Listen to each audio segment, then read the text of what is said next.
జీవితంలో చదువు ముఖ్యమే, కానీ చదువు కంటే జీవితం కూడా ముఖ్యము. A few moments later.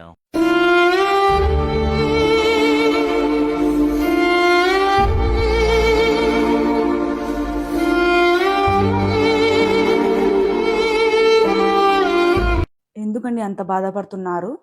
పిల్లలని హాస్టల్ని పంపిస్తున్నారనే? ఇన్ని రోజులు ఒక్కరోజు కూడా వాళ్ళని వదిలిపెట్టి నేను ఉండలే. ఇప్పుడు హాస్టల్లో జరిపిస్తుంటే నాకు చాలా బాధగా ఉంది.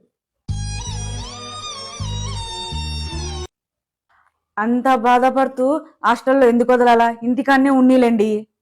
వద్దులే. ఇప్పుడు పిల్లలకు హాస్టల్ పంపించుకుంటే కట్టిన ఫీజు ఎన్నికిరానా? వాళ్ళు ఫీజు ఎనికి ఇవ్వకుంటే ఏమవుతుంది? పిల్లోళ్ళ కంటే నాకు ఫీజు ఎక్కువనా? మరి ఏమి? అది కాదు. మీరేం బాధపడకండి డాడీ, మేము బాగా చదువుకుంటాం డాడీ. మీరు బాగా చదువుకుంటారు నాయనా, అది కాదులే విషయం. ముందు మీరు బయటకు కొద్దిసేపు ఆడుకోకండి. సరే డాడీ. ఎందుకు మీరు భయపడుతున్నారు? పిల్లోళ్ళు ఇంటికాడుంటే చెడిపోతారనే భయంతో హాస్టల్కి పంపించండా కానీ నాకైతే ఇష్టంలే. ఎందుకు ఇష్టం లేదు? పేపర్లలో టీవీలలో చూస్తున్నాం కదా, కార్పొరేట్ హాస్టళ్లలో పిల్లోళ్ళు సూసైడ్ చేసుకొని చనిపోతున్నారు. అమ్మో, అయితే వద్దులేండి. వాళ్ళు బాగా చదువుకొని వాళ్ళకు మంచి భవిష్యత్తు ఉండాలనే హాస్టల్కి పంపించండా, అంతే. సరే, ఇప్పుడు ఎట్లా చేద్దాం? సర్లే కానీ ముందు పిల్లోళ్ళ లోపలికి పిలిచి చెప్తా. సరే.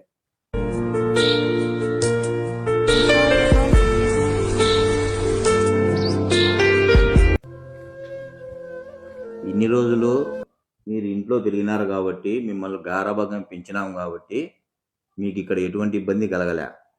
హాస్టల్లోకి పోయినప్పుడు అటువంటి పరిస్థితి ఉండదు. మీకు హాస్టల్ నచ్చకపోయినా, తోటి విద్యార్థులతో ఏదన్నా సమస్య ఉన్నా, మీకు హాస్టల్ వాతావరణం నచ్చకపోయినా నాకు ఫోన్ చేసి మాకు ఇక్కడ నచ్చలేదని చెప్పండి. మీకు ఆ చదువు మైండ్కు ప్రెషర్గా ఉన్నా తొందరపడి ఎటువంటి నిర్ణయాలు తీసుకోకండి. నాకు ఫోన్ చేస్తే మిమ్మల్ని తిట్టానని భయపడాకండి. ఫీజు ఎన్నికీరేమోనని మీరే బాధపడి అక్కడ మీకు అడ్జస్ట్ కాకపోయినా ఉండాకండి. మీకు నచ్చకుంటే నాకు వెంటనే చెప్పండి. మీ సంతోషమే మాకు ముఖ్యము, డబ్బులు మాకేం ముఖ్యం కాదు. జీవితంలో చదువు ముఖ్యమే, కానీ చదువు కంటే జీవితం కూడా ముఖ్యము. చదువు ఒక్కటే జీవితం కాదు. ఎంతోమంది చదువు రాని వాళ్ళు కూడా వాళ్ళ రంగాల్లో కీర్తి ప్రతిష్టలు సంపాదించిన వాళ్ళు చాలామంది ఉన్నారు. కాకపోతే మీరు వీలున్నంత వరకు అక్కడే ఉండి బాగా చదువుకునేదానికి ప్రయత్నం చేయండి. మీ వల్ల కానప్పుడు మాకు మా నాన్న ఉన్నాడు, మేము ఏం చెప్పినా మాకు చేస్తాడు అనే ధైర్యం మీరు పెట్టుకోండి. మీకు ఏ సమస్య ఉన్నా నాకు ఫోన్ చేయండి. మీ భవిష్యత్తే మాకు ముఖ్యం, అంతే. అర్థమైందా? బాగా చదువుకోండి హాస్టల్లో, ఓకేనా? ఓకే. హాయ్ ఫ్రెండ్స్, ఈ వీడియో ఎవరిని ఉద్దేశించి తీసింది కాదు. మనం తల్లిదండ్రులు ఏం చేస్తామంటే పిల్లలకు మంచి బంగారు భవిష్యత్తు ఇవ్వాలనే ఆలోచనతో హాస్టల్లో చేర్చుతాం. అంతవరకు బాగానే ఉంది. కానీ అక్కడ మన పిల్లలకు వచ్చిన సమస్య ఏంటి, వాళ్ళు మనతో చెప్పుకోవాలంటే భయపడే పరిస్థితి రాకూడదు.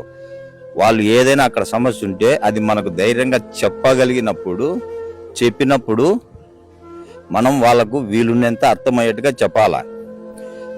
వాళ్ళు చెప్తానే మేము ఫీజు కట్టాము, నిన్ను పిలుచుకొని రాము, నువ్వు అన్నీ చదువుకోవాల్సిందే, అట ఎట్టునే నువ్వు అడ్జస్ట్ కావాల్సిందే అని వాళ్ళకి ప్రెజర్ పెడితే ఇక్కడ మనము సపోర్ట్ చేయక, అక్కడ వాతావరణం నచ్చక ఇట్లా చాలా మంది పిల్లలు అఘాయిత్యాలు చేసుకుంటారు. తెలుసు కదా, ఇంకా పేపర్లలో టీవీలలో ఛానళ్ళలో వచ్చింది, చూసినారు కదా మీరు కూడా.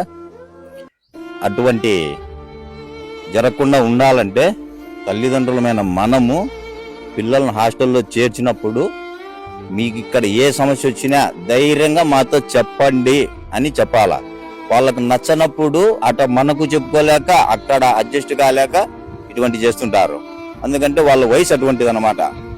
కాబట్టి తల్లిదండ్రులు దయచేసి పిల్లలను హాస్టల్లో చేర్పించినప్పుడు వాళ్ళకి ఏదైనా సమస్య ఉంటే సావధానంగా విని వాళ్ళు అక్కడ అడ్జస్ట్ కాలేకుంటే తెచ్చుకొని మన ఇంట్లోనే పెట్టుకోవడం బెటర్. ఎందుకంటే వాళ్ళ భవిష్యత్తు కోసం మనం ఏం సంపాదించినా వాళ్ళే అటువంటి నిర్ణయాలు తీసుకొని అట్లా చేసుకున్నప్పుడు మనం ఎవరి కోసం బతకాలి చెప్పండి అన్ని తెలిసేదానికే ఈ వీడియో అంతే ఫ్రెండ్స్. ఈ వీడియో మీకు నచ్చింటే లైక్ చేయండి అంతే. Thank you.